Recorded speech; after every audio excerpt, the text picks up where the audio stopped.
Before we begin our journey on this peaceful night, take a moment to like the video, subscribe to the channel, and leave a comment telling us where you're watching from. It's always delightful to discover where our listeners rest their heads as they travel with us through these old memories. Living without baths, daily hygiene, in a medieval village. I remember my childhood as if every memory were etched in the scent of dried herbs hanging from the beams of our ceiling. Our village, hidden among gentle hills and fields of barley, moved at a slow rhythm marked by the toll of the church bell and the wind carrying the smell of damp earth.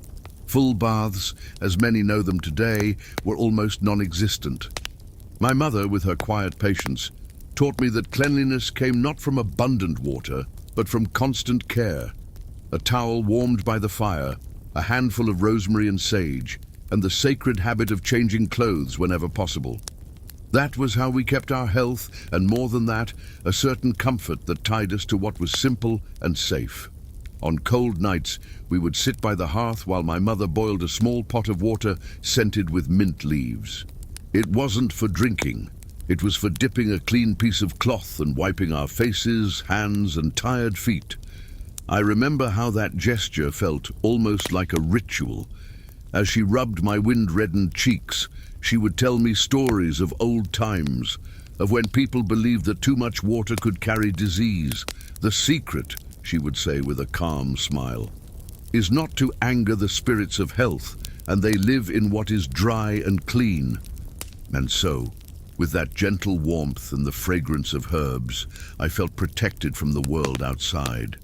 As the days passed, I learned to recognize every detail of this quiet care.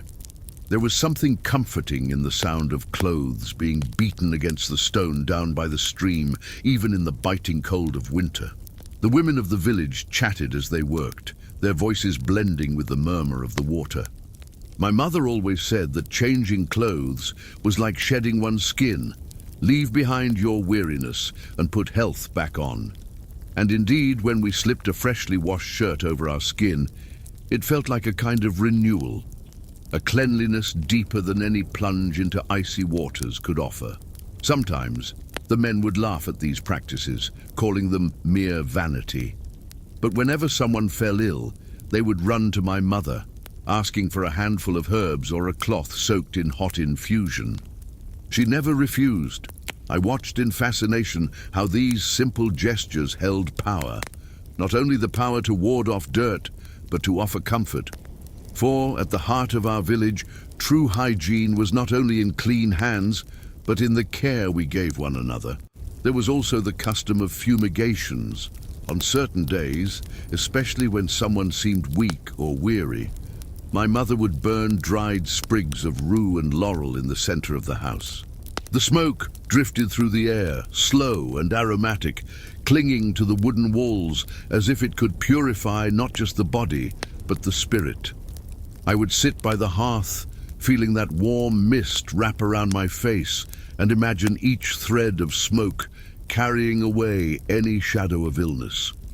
Its smell was strong, almost bitter, but there was something in it that made me feel safe, as if the outside world, with its fevers and harsh winters, could not reach us there. On bright mornings, when the sun poured through the small windows and spread across the earthen floor, my mother would gather us to air out our clothes and blankets. "Nothing loves the sun more than health," she would say, with that tone of certainty only mothers have. Hanging the fabrics outside, watching the wind stir the fibers and the shadows of roosters and trees dance upon them was almost a celebration.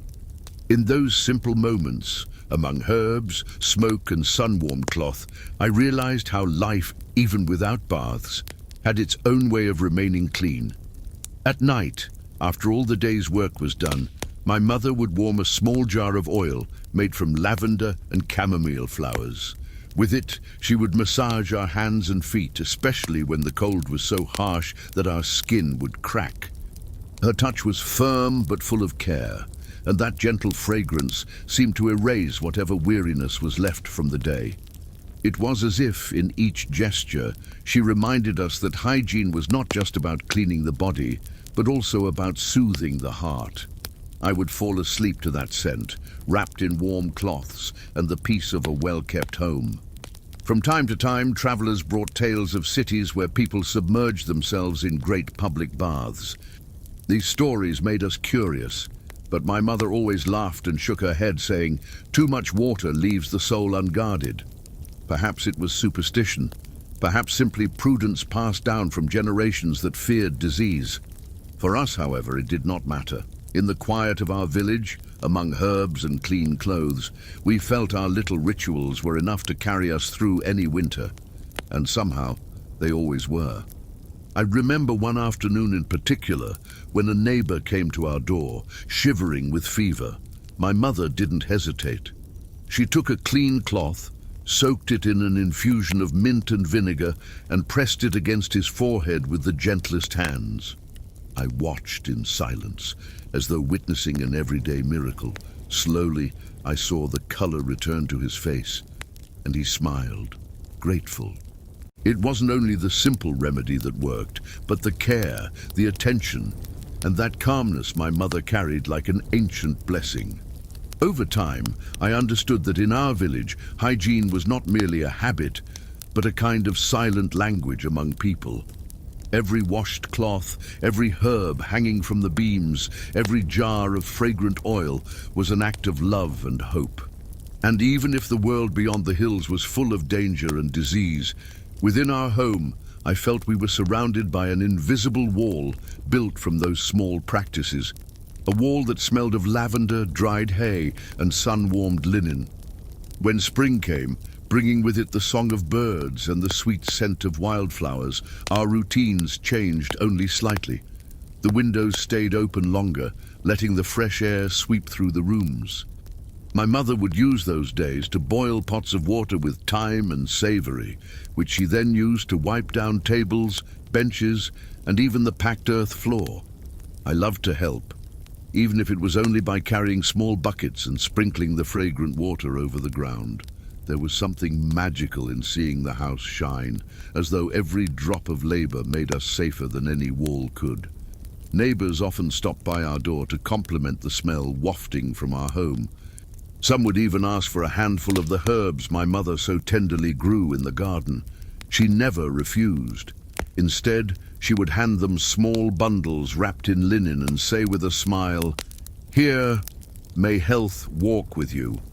It was then I realized that our simple routines were also a kind of offering, as if we were giving more than herbs.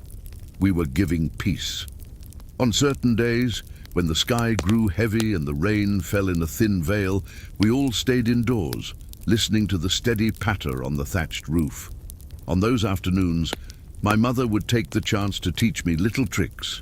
How to rub sage leaves on my hands to remove the smell of the barn, or how to warm smooth stones by the fire, wrap them in cloth, and place them at our feet before sleep.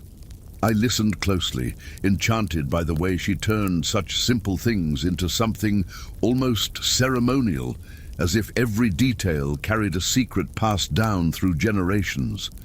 And at night, when all was quiet, there was always a moment when the world seemed to shrink until it fit inside our home. The fire crackled, the air smelled of herbs and clean cloth, and I felt a deep calm, as if nothing could reach us. Lying in my small wooden bed, I would close my eyes and imagine that these same customs had protected our ancestors, and that they would continue to guard us, night after night, like an invisible embrace from ancient times.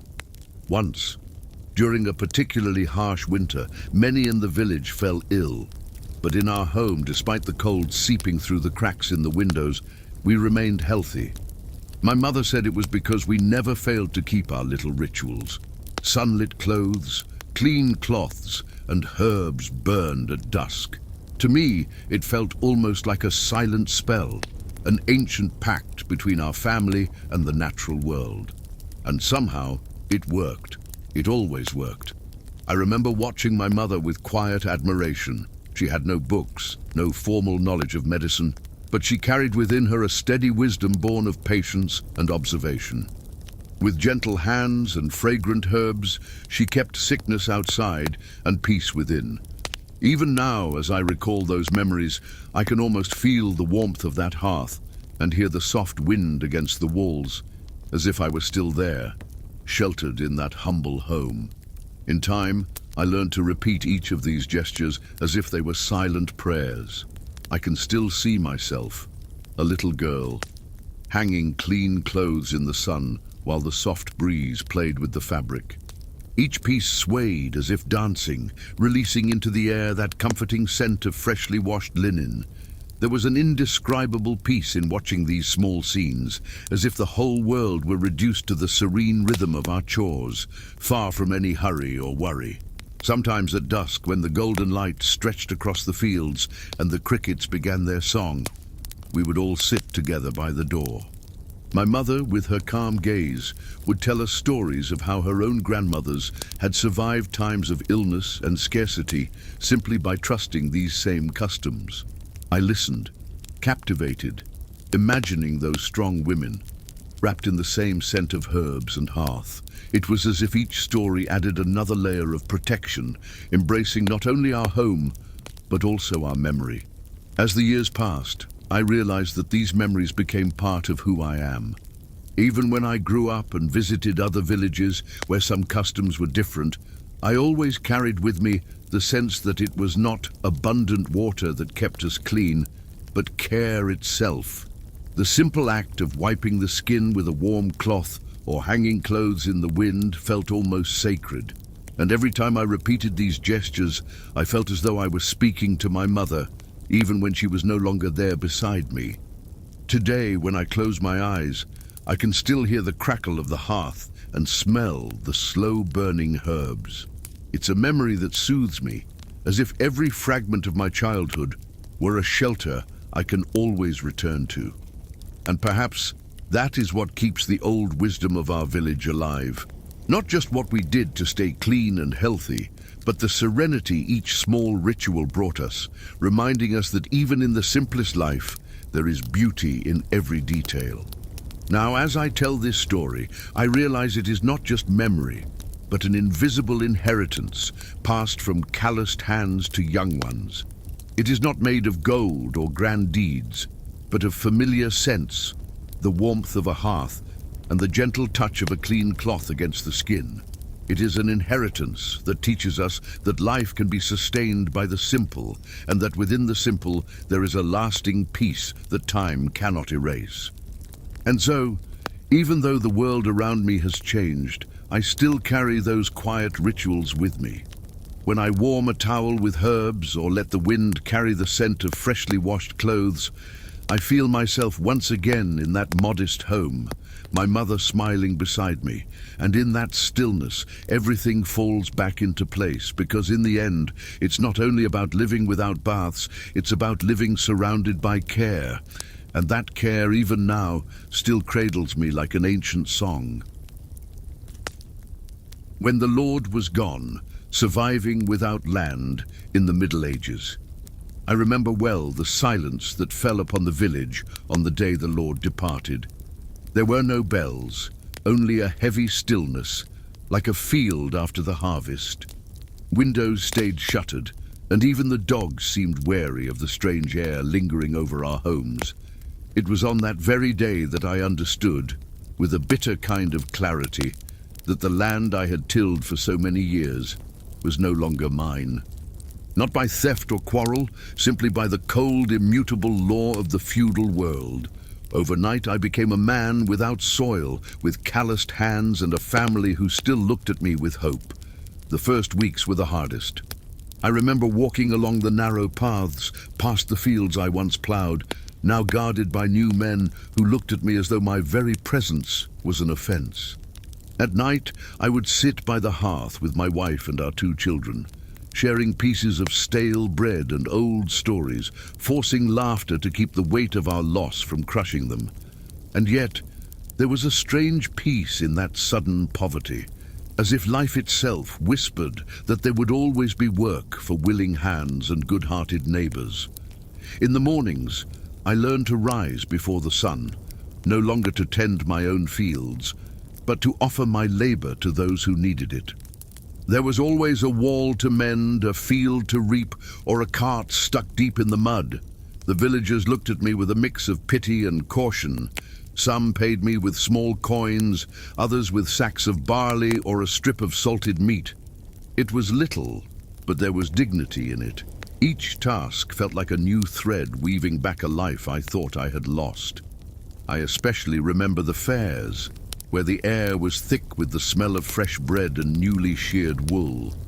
There I found not only work, but stories. I carried sacks of grain for talkative merchants, helped travelers raise their stalls, and sometimes simply listened. There was warmth in that chorus of voices and laughter, and for a few fleeting moments, the burden of landlessness slipped away. Among barrels of cheap wine and baskets of red apples, I discovered a forgotten sense of belonging. Over time, I learned to accept the help of neighbors, something that once wounded my pride. Marta, the blacksmith's widow, would leave a pot of soup at my doorstep when she knew I had worked late. Old Hugo, who spoke little, sometimes handed me a pouch of seeds, as if giving alms without wishing me to notice. Small gestures, but warmer than any fire, reminding me that though I no longer had land, I still had roots, not in the soil, but in the people around me.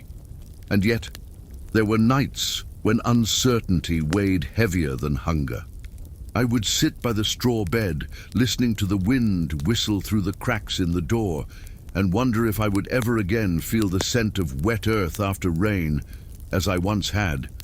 But then, my youngest daughter, with her wide, drowsy eyes, would curl up beside me, and with a single embrace, every fear would vanish. In that moment I knew, even stripped of possessions, we were rich in what truly mattered.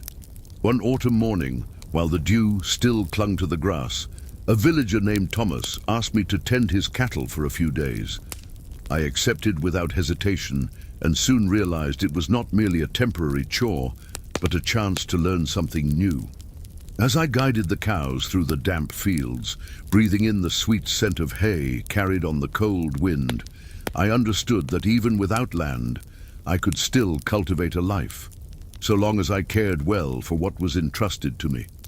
Weeks turned to months, and I was no longer known only as the man who had lost everything, but as the one who never refused a day's work. Each task earned me not just food or coin, but respect. Some even whispered that my fortune had changed, but I knew better. It was not fortune. It was simply life itself, patient and unhurried, showing me that dignity was not bound to owning a field, but to rising each day with steady hands and an open heart.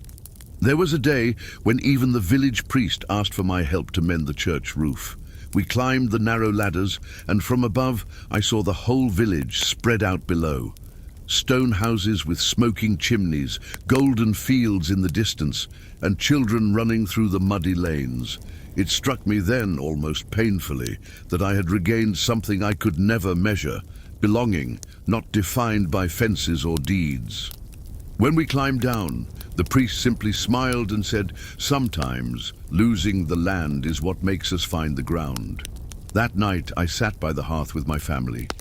The fire crackled gently, throwing soft shadows on the walls, while the scent of warm broth filled our small home. My children laughed, my wife sang an old tune as she mended a worn shirt, and for one quiet moment, I felt at peace. It didn't matter that I had no titles, no fields. In that moment, I had something far greater, a home no one could take. When winter came, the work grew scarce but no less meaningful. I chopped wood for the elders, patched fences torn down by the wind, and sometimes carried water from the wells when others' hands were too tired to do it. Every small task felt like a prayer against the cold and hunger, and in return, we received not only food, but also stories, laughter, and the quiet joy of facing the season together. It was in that bitter winter that I learned to value human warmth above all else. One especially frigid night, Thomas's family invited us to share their supper. We all crowded around a narrow table lit only by lanterns dividing bread, soup, and memories of better times. Outside, the snow fell unhurriedly, cloaking the world in silence. But inside, among laughter and quiet conversation, there was no room for sorrow. For the first time since the Lord's death, I realized we were no longer merely surviving, we were learning to live differently. By the spring, the village seemed to awaken with the same vigor as the blooming fields. Birds returned, and with them, new chances. I helped a neighbor prepare his soil, and in return he let me sow a small patch beside his own. It was not much, only a few rows of barley and a handful of herbs, but for me, it was like reclaiming a piece of my soul. When the first green shoots broke through the soil, I felt something inside me grow alongside them. My children ran between the rows, laughing as if they owned the whole valley. My wife knelt beside me, tending the plants with the same care she once gave to our newborns. Each seed we pressed into the earth felt like stitching hope back into our lives. And at sunset, as the fields turned gold, I looked upon that little patch and understood that though it was not mine by law, it belonged to me in a way no parchment could deny. As the months passed, I returned to the fairs with a new sense of purpose. I was no longer merely a man seeking work, but someone who had something to offer. I brought small sacks of barley, bundles of dried herbs, even a few eggs from our hens. Each trade, however modest, felt like a step forward, a quiet way of rebuilding what had once crumbled. And in the smiles of my neighbors, I saw something that could not be bought, respect earned with steady hands and honest days. One morning at the fair, I met Hugo, the old farmer who had helped me so many times. He glanced at my barley, chuckled softly and said, "See, even the earth favors those who do not give up." His words, simple as the wind over the fields, stayed with me for a long time. In that moment, I realized that though I might never reclaim all I had lost, I had found something far greater, proof that life always blooms, even in the most unlikely corners. Years have passed, and I walk the village paths with my head held high, not burdened by what I lost, but steadied by what I have built. There is no bitterness left, only a calm as deep as a field after harvest. Every friendly nod, every shared meal, every hand extended has become a stone in the road I've walked, not upon my own land, but on solid ground all the same. And on quiet nights, when the wind hums against the windows and the fire whispers in the hearth, I close my eyes with a smile. I have learned that it is not the ownership of land that roots us to a place, but the people with whom we share our bread and our silences. And so, between gentle laughter and tender memories, I came to understand that even those who lose everything can find more than they ever imagined. A home without borders, built from warmth and hope. The harvest feast, community, conflict and celebration in a medieval village. I remember a village so small that the wind seemed to know every door by name. It was late autumn, and the air carried the scent of dried hay and chimney smoke slowly spreading across the thatched roofs. There, the harvest feast was not just an event, it was the very heartbeat of the year. The fields had yielded less wheat than hoped, but still, no one dared to skip the celebration. In those times, even scarcity had its rituals, and there was something comforting in their repetition, as if the very earth cradled us with its traditions. I recall how, in the days before the feast, the whole village seemed to breathe to a different rhythm. The women gathered in kitchens, stirring steaming pots of barley porridge, while children ran between adults' legs carrying baskets of small, imperfect apples, sweet as only the end of the season could offer. There were quarrels too, of course, old disputes between families over scraps of land or ancient debts that seemed to rise again with the smell of freshly baked bread. Yet between every fight and every laugh, something invisible held us together.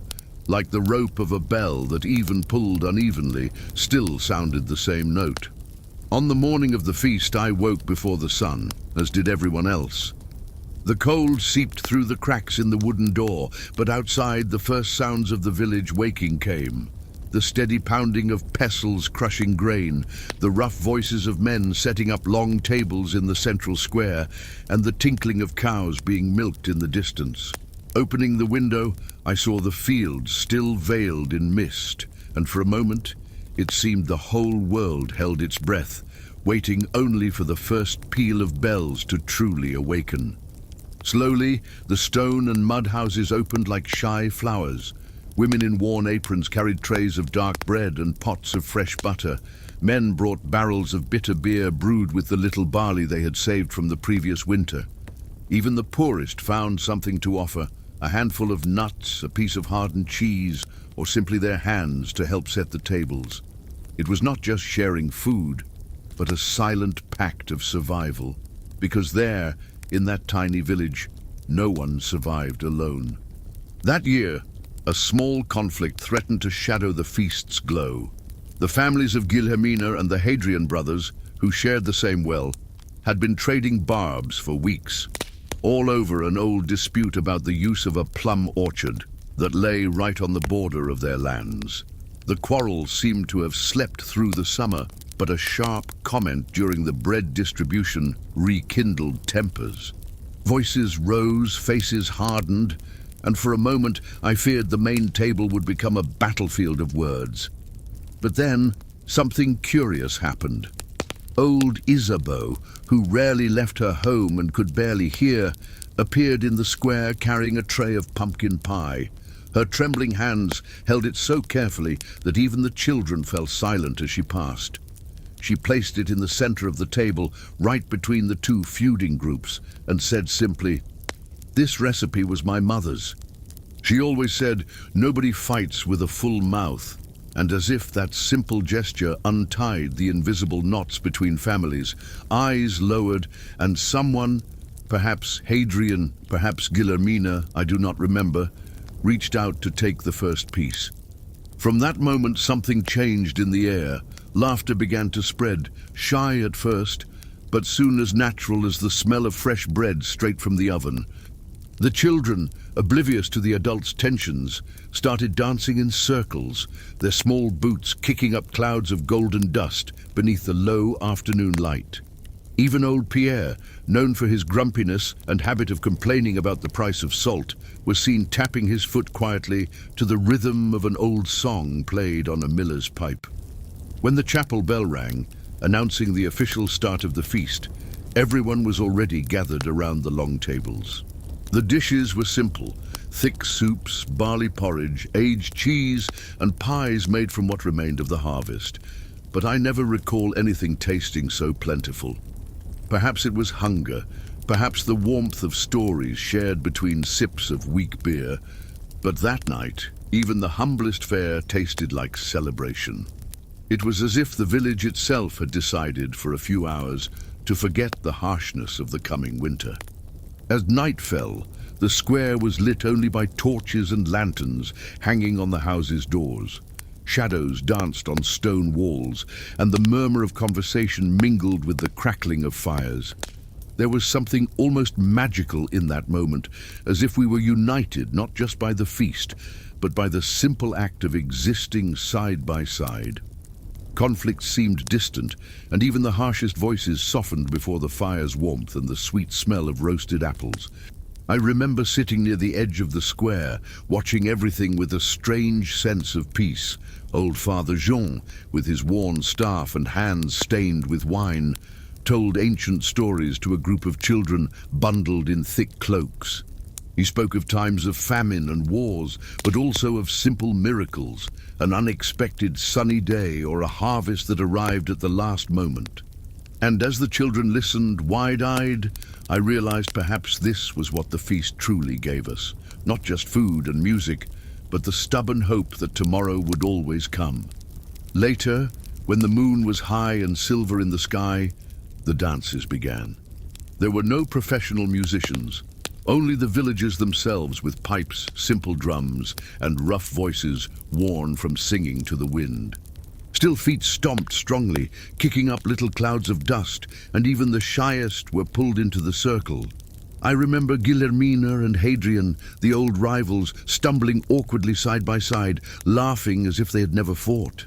Perhaps it was the beer, or perhaps the silent magic of a village that knew deep down it needed to stay united.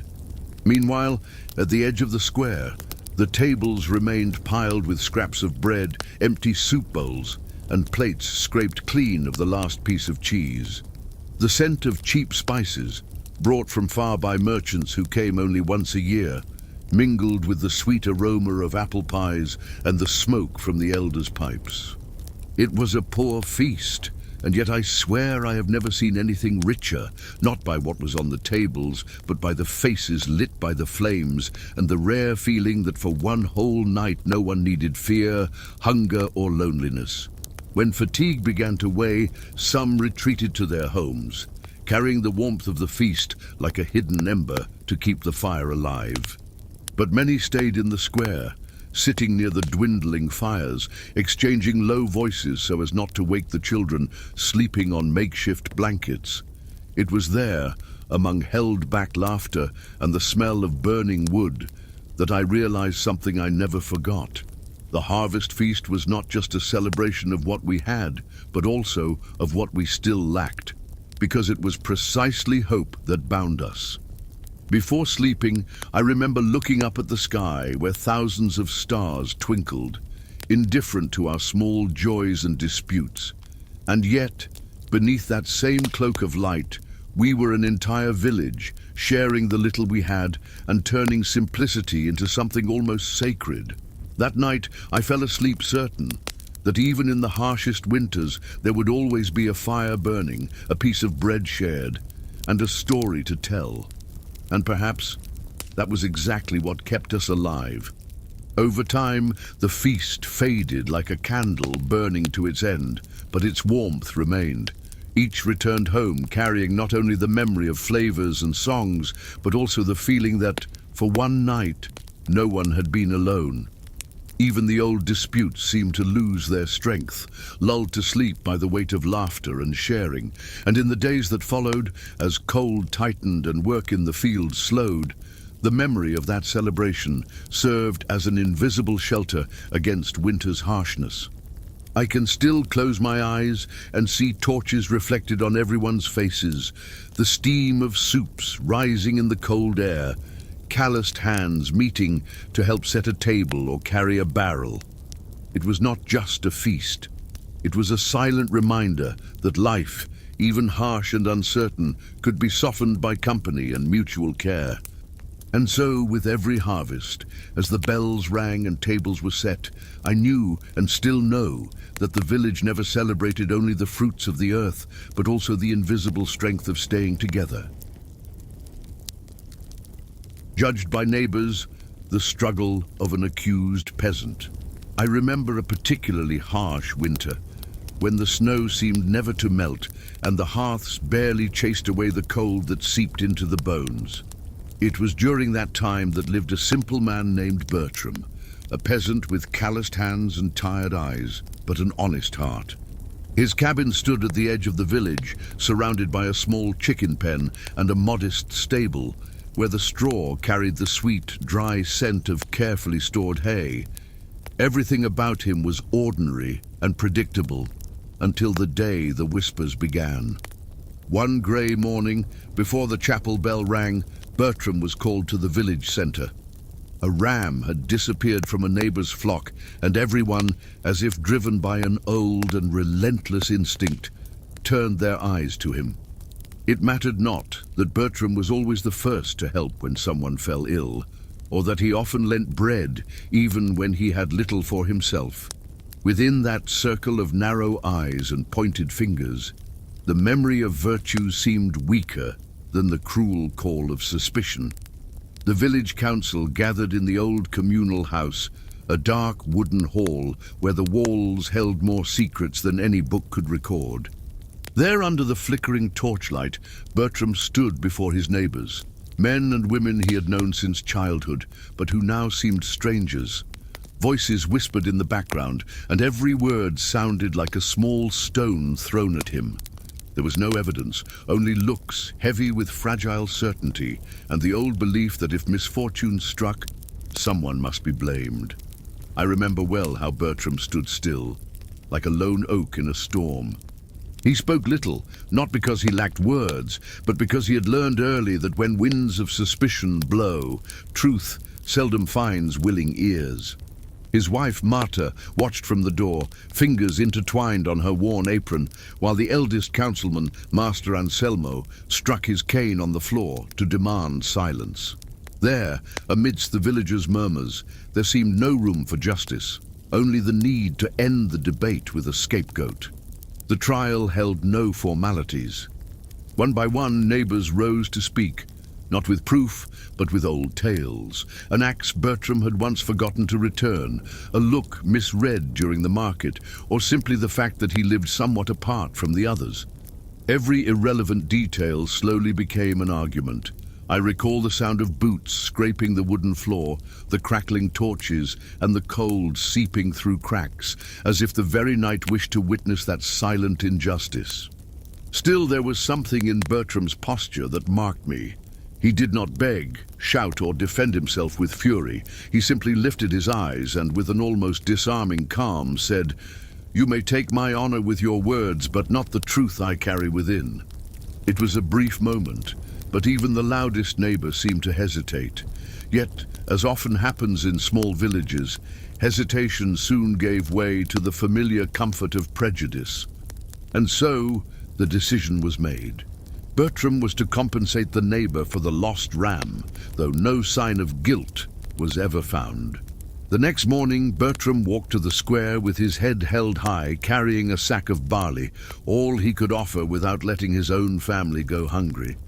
Marta accompanied him silently, her face partly hidden by a scarf, as if trying to shield herself not only from the cold wind, but also from the heavy gazes of the neighbors. Some whispered, others simply looked away, unable to face the simple dignity of the man who, though wronged, refused to bow. As he handed over the barley, an unusual silence fell over the square. Perhaps shame, or perhaps just weariness. Master Anselmo, with his cane and stern expression, accepted the offer without a word. And in that moment, I realized something only years would teach me. In villages, justice is often not made of evidence or reason, but of accepted gestures so life can go on, like snow covering the marks of a crooked path and allowing one to move forward. That night, Bertram's cabin stayed lit longer than usual. The hearth crackled, spreading a gentle warmth that somehow seemed more precious than ever. Marta prepared a thin turnip broth, and the children, seated around the table, kept their eyes low, as if afraid to ask questions. Bertram, however, said nothing about the humiliation of the day. He only smiled wearily and ran his hand through the boy's hair, as if to say without words that life goes on, even when the whole village seems against you. I remember that, as I went out to fetch firewood, I looked up at the dark sky dotted with stars. There was a silence so deep even the roosters seemed to respect it. Then I heard Bertram's footsteps in the snow. He stopped beside me, looked at the same sky, and with an almost imperceptible sigh murmured, "They may call me a thief, but tomorrow there will still be land to plough and seeds to sow. What is said today will be forgotten when the bread returns to the oven." His words, calm and firm, felt like a balm against the harshness of the world. In the days that followed, Bertram returned to his routine as if nothing had happened. I saw him plough the earth, hardened by cold, pushing the plough with the same quiet strength as always, while the smoke from his cabin's chimney rose thin and steady into the grey sky. It was as if his determination was a silent protest against injustice, a way of telling the village that it was not rancor that sustained a man, but honest work and the patience of one who knows how to wait. Over time, the murmurs that once echoed in corners began to disperse like snow under the sun. The neighbor who had made the accusation started looking away when he crossed paths with Bertram, perhaps ashamed, perhaps simply wishing to bury the matter. And so, little by little, Life returned to its rhythm, until the story of the lost ram became just another memory, told with disdain on winter nights, like many other tales of injustice villages keep, and sooner or later learn to forget. One afternoon, as the winter sun barely warmed the stones of the square, I saw something unexpected. Master Anselmo himself, the council elder, walked to Bertram's cabin. He did not carry his cane raised in authority, but rested it with a certain weight of regret. He stood at the door for a moment, as if weighing his words before speaking, and then said only, "A man who stands firm, even when the world turns its back, does not need defense, only respect." Without waiting for a reply, he left a small sack of salt there, a silent gesture of reconciliation. Bertram only nodded quietly, as was his way. Later, when I told Marta what I had seen, she just smiled softly and continued spinning wool by the hearth. "What is just," she said, "does not need to be proclaimed. It only needs to be lived." And that night, between the crackle of the fire and the rustling of the wind outside, the cabin felt warmer, as if every stone of its walls held a bit of the dignity of that wronged but never defeated man. With spring's arrival, the snow began to yield, and the fields, once rigid and barren, gained a timid green. Bertram returned to planting his seeds with the same serenity he had in winter, as if every handful of earth was a silent vow of hope. The neighbors, who once whispered accusations, now passed by his fence with a brief nod, not of friendship perhaps, but of a new respect, born from the quiet firmness with which he faced injustice. I still remember the first harvest after that bitter winter. Bertram shared a basket of barley with those very same who, months before, had judged him without mercy. He said nothing, expected no apologies. He only gave what he had, as one understands that living in a village is not about winning disputes, but continuing side by side, even when the heart longs for distance. And that night, as the houses exhaled the scent of fresh bread, life seemed at last to find its balance again. Over time, the story of Bertram's trial became just another memory told on long nights when families gathered around the fire. Some told it with embarrassment, others with a hint of admiration for the quiet way he endured it all. And though no one said it aloud, everyone knew that from then on it was wise to think twice before accusing a neighbor, because Bertram had proven dignity could be stronger than any village council. I remember seeing him years later, sitting on his cabin's doorstep, his hair now speckled with white, but his hands still steady. He looked out over the fields with the calm of one who has weathered worse winters, not just of snow, but of loneliness and distrust. And in that gaze was something comforting, the certainty that even in a world where justice often bends to tradition's weight, it is still possible to find peace in the simple act of standing tall. One such quiet afternoon, while the sun gilded the freshly harvested fields, Bertram sat before his door with a simple mug of beer.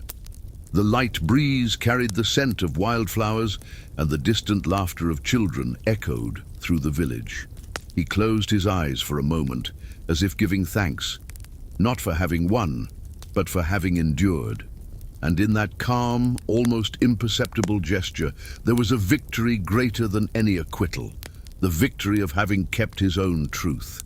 And so, when I think of Bertram, I remember something I only learned with passing years. In village life, words can wound, but time and the steadfastness of an honest heart have the power to heal even the deepest wounds. Today, when the winter wind blows and the fields fall silent, I like to believe his memory still walks among us, solid, serene, and as discreet as the snow covering the world before dawn. Only on the streets, the struggle of a young orphan for survival. I remember that city as if I could still feel the cold of its stones beneath my bare feet. It was a harsh winter, and the wind that swept through the narrow streets seemed to sing between the cathedral towers and the steep rooftops of the houses. I was just a boy then, an orphan without a name anyone cared to call me, and my life was reduced to the distant clink of coins in the markets, the scent of freshly baked bread that rarely belonged to me, and the shadows where I hid when the guards passed by. The city walls were tall, but for those who lived on the streets, they protected nothing. Still, there was something silently beautiful in that precarious existence. I knew every alley and secret passage, as one knows the lines on their own hand. When the full moon lit the worn stones, I found comfort in the echoes of the sleeping city, the creak of a poorly latched door, the soft sway of a forgotten lantern in the wind.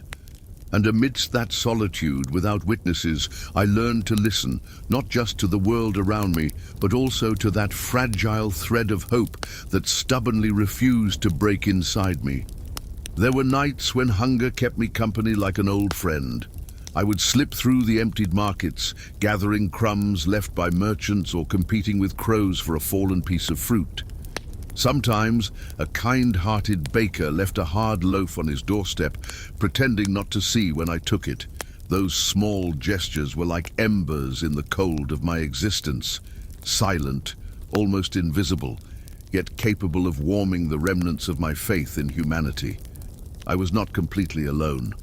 There were others like me, children with faces marked by dust and winters spent in the open. We formed fragile alliances, as fleeting as the morning mist, just to share shelter or a stolen piece of cheese. Among us, there were no promises, only a silent understanding. We survived better together, until need tore us apart again. Still, in those brief companions, I found a semblance of family, something that, for a moment, silenced the loneliness weighing on my shoulders. Once during a particularly cold night, I found refuge under the arcade of an old church. The wind howled through cracked stained glass, and the statues of saints looked at me with serene gravity, as if understanding my misery. I fell asleep there, curled between shadows and the scent of melted wax, and dreamed of a full table and a home where no one needed to watch the door in fear of being cast out. When I woke, there was only the distant sound of bells calling for the first mass, and a piece of bread forgotten on the step beside me. I never knew who left it, but that day I vowed to myself that such a gesture would not be in vain. It was also there, in the cracks of the city and in the quick glances of those who pretended not to see, that I learned the art of disappearing. Guards patrolled with their spears and heavy cloaks, seeking to drive away the undesirables, and I, like a shadow, slipped between them. I discovered hidden passages beneath stairways and thatched roofs that creaked only when the wind changed direction. Every street had its own voice, and I, attentive, learned to hear it as one hears an old song. That was how I survived, one silent step at a time. Over time, I began to recognize the faces of those who, though wordless, left signs of kindness. The old woman at the market who always dropped an apple near me, the blacksmith's apprentice who looked away when I approached the water bucket to quench my thirst. Small gestures, almost imperceptible, but for me, they carried the weight of miracles. In those crumbs of humanity, I found strength to believe that, though the city was harsh, not all hearts had closed forever. There were also days of danger, when luck turned its back on me. One morning, a guard surprised me rummaging near the fish market's leftovers. I ran with all my might, my bare feet burning on cold stones as shouts echoed behind me. I remember hiding beneath a wooden staircase, my heart pounding like a drum. When the sound of boots finally faded into the distance, I laughed, not out of joy, but from that strange freedom only those who have nothing can feel. On the quietest nights, when even the street dogs slept, I walked to the city's western wall. There, I sat on the damp stones and looked beyond the closed gates, to dew-covered fields and darkness dotted with stars. In those moments, the world seemed too vast for a boy alone, and yet that immensity comforted me. It was as if the wind blowing from the fields carried a promise that something better might exist beyond the walls and alleys where I lived. It was in that same place I met Thomas, a boy a little older than me, with calloused hands and a smile carrying more courage than hope. He too lived on the streets, and together we shared stories like exchanging worn coins, memories of families no longer there, dreams that might never come. Thomas taught me to look for bread scraps in monastery kitchens and to recognize which guards turned a blind eye to hungry children. With him, the silence of the streets felt less heavy, and for a while, I almost forgot what it was like to feel alone. Once Thomas took me to a courtyard behind a tavern, where cooks, after closing the doors, left cauldrons with cooling soup outside. There, among shadows and the smell of cooked onions, we took turns with other unfortunate souls, each taking just enough not to draw attention. In those moments, there was no quarrel, only a silent truce, as if we all, for one brief night, were an improvised family gathered around a humble feast. Over time, I learned to see beauty in simple things. The warmth of a newly found piece of bread, Tomas's brief laughter when we barely escaped a grumpy guard, or the sky painted deep blue before dawn. They were small victories, almost invisible, but they kept the flame of hope alive. Even among cold stones and loneliness, I discovered a kind of tenderness hidden in the world, and somehow it always found a way to reach us. Then came the harshest winter I have ever known. The snow fell relentlessly, covering the streets and silencing even the city's bells. Many who lived as we did vanished, swallowed by cold and hunger. Thomas and I found refuge in an abandoned stable, among the scent of damp hay and the timid warmth of the few animals left. It was there, beneath a precarious roof and surrounded by shadows, that I learned survival was not just a matter of strength, but of sharing the little you have. One such night, when the wind seemed to cut like a blade, Thomas shared with me the only piece of bread he had managed to find. He said nothing, only handed it to me with a steady look, as if to remind me that there was still humanity among us, even when the world seemed to have forgotten the two of us. I kept that moment as one keeps a rare jewel, because for those who have nothing, a simple gesture can be greater than any treasure. With the arrival of spring, the city seemed to awaken from a long, grey dream. The streets filled again with voices, the markets with smells and colours, and the bells rang lighter, as if even they felt relief. Thomas and I, thinner but still standing, blended into that renewed life with the care of those who have learned to survive in silence. We had no home, but somehow the city's stones had become our walls, and every alley a room we knew by heart. It was during those milder days that we met Marin, a young woman who worked at the bakery near the square. Her hands were always covered in flour, and her smile reminded me of the sun after a long storm. Perhaps she had seen us more than once lingering discreetly by the door, but she never asked questions. Instead, she began leaving every morning a small loaf on the doorstep, as if offering help without demanding thanks. For me, that was more than food. It was proof that kindness still hid in the cracks of the world. Over time, that bread left by Marin became a silent ritual.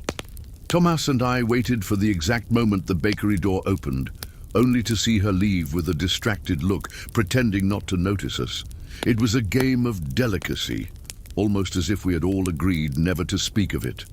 And somehow, that quiet made the gesture even more precious, like a secret shared between the three of us and the sleeping city.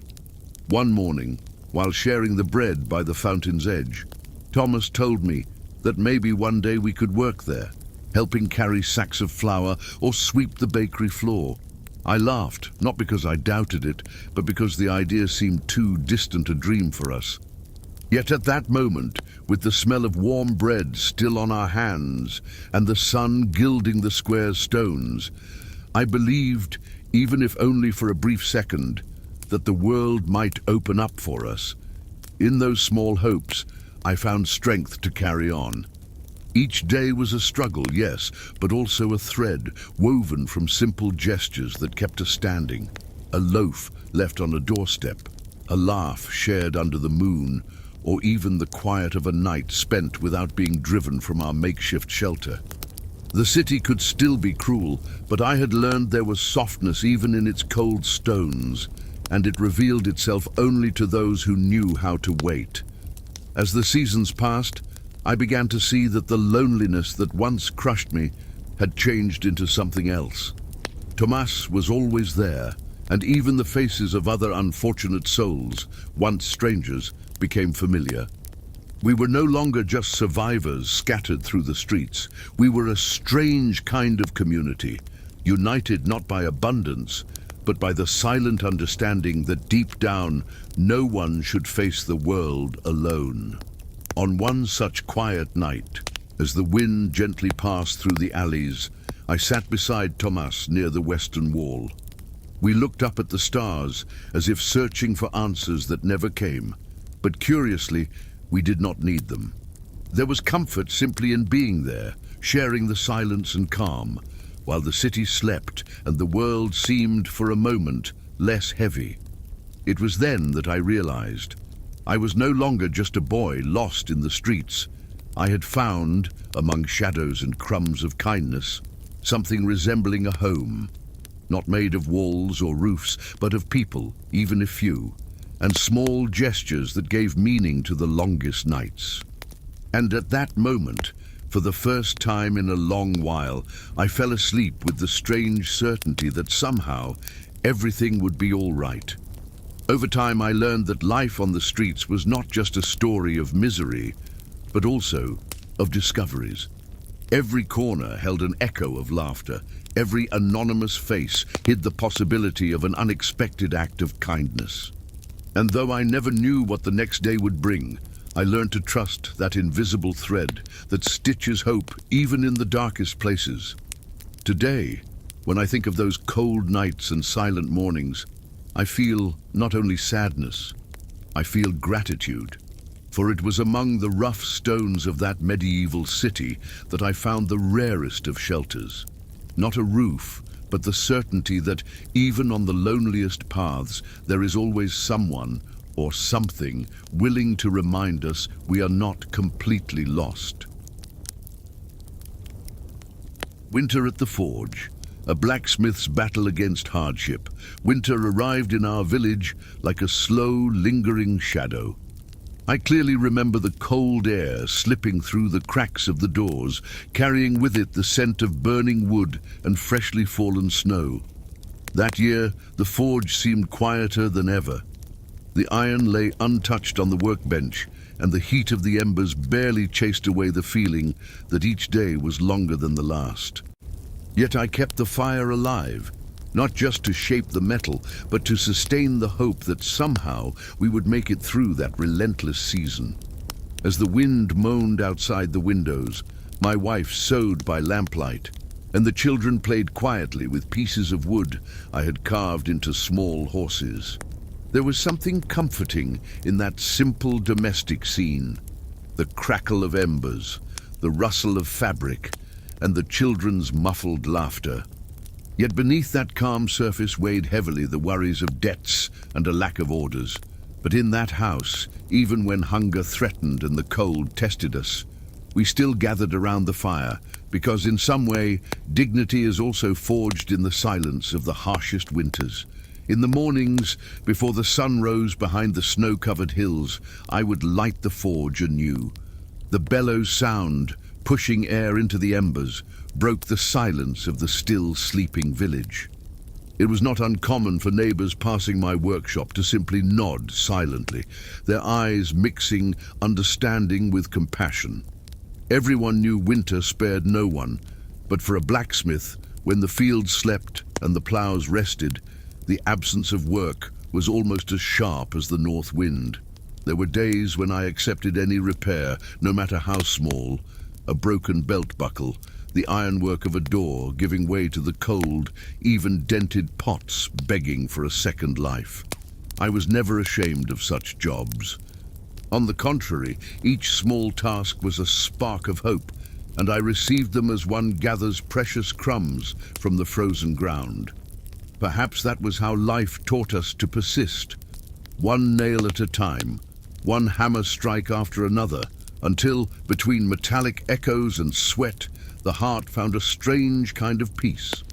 At night, when the village fell silent and only wolves howled in the distance, I stayed near the embers, watching sparks dance like tiny stars trapped on the ground. There was something hypnotic in that simple spectacle, as if each spark carried memories of past summers, when the forge never rested and church bells mingled with the sound of hammers. My wife, noticing my distant gaze, would sometimes come close and offer a mug of hot broth made from the little we had. It was in those moments that I felt more than ever that I was not alone. Once, a snowstorm closed all the village roads for 2 long days. The wind blew so fiercely it seemed to want to tear the tiles from the roof, and firewood dwindled quickly. Then a neighbor knocked at the door, bringing with him an axe with a broken handle.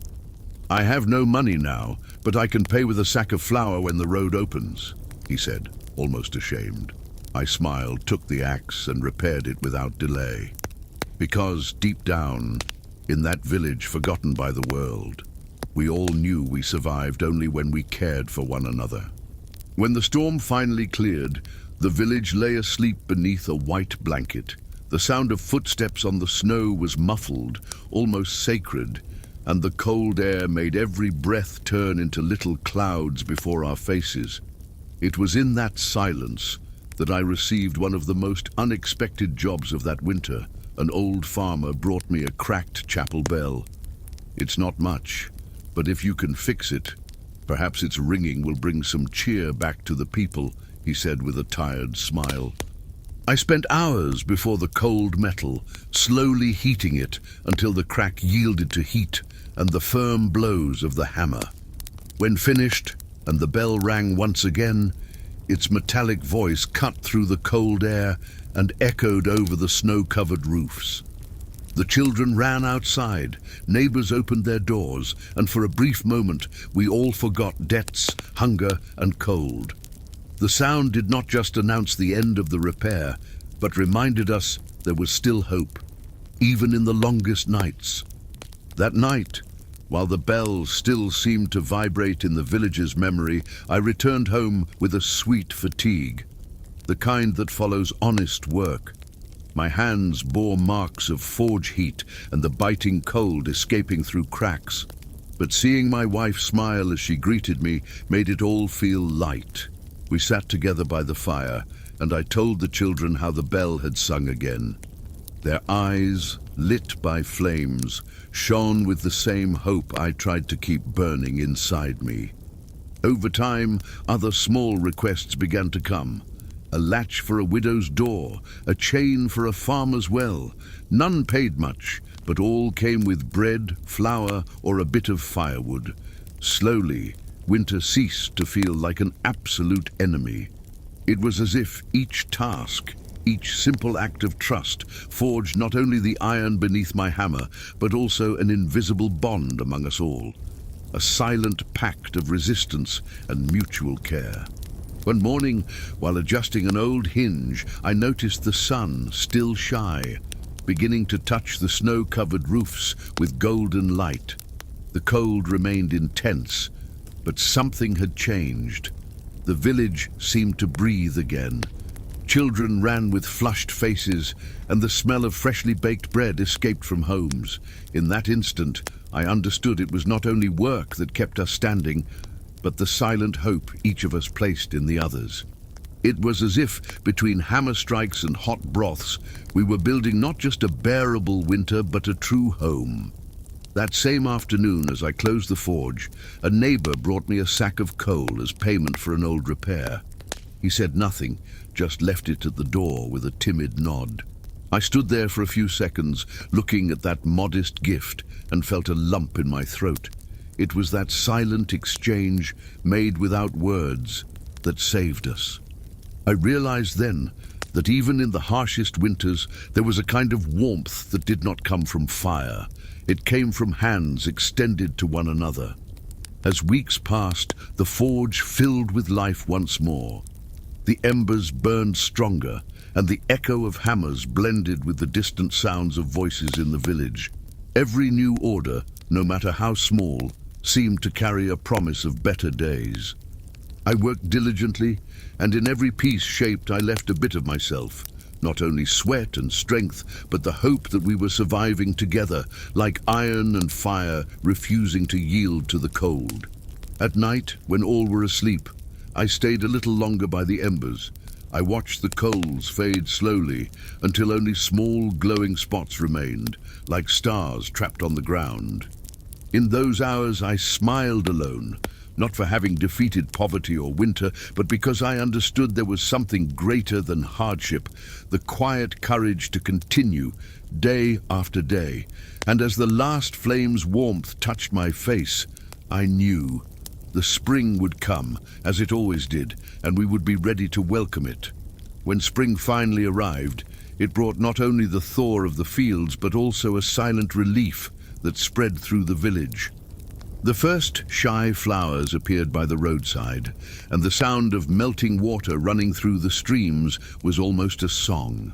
I opened the forge windows and let the gentle breeze in, carrying away the heavy smell of burnt coal and bringing the promise of new work, of new days. That night, gathered with my family before the now dying fire, I realized we had endured more than just a winter. We had learned once again that it is not abundance that sustains us, but sharing. Not the strength of iron that keeps us standing, but the courage to keep the embers burning even when all seems cold and dark. And as the wind carried the scent of the first flowers, I closed my eyes and gave thanks for the work, for home, and for the invisible warmth born among those who refused to give up.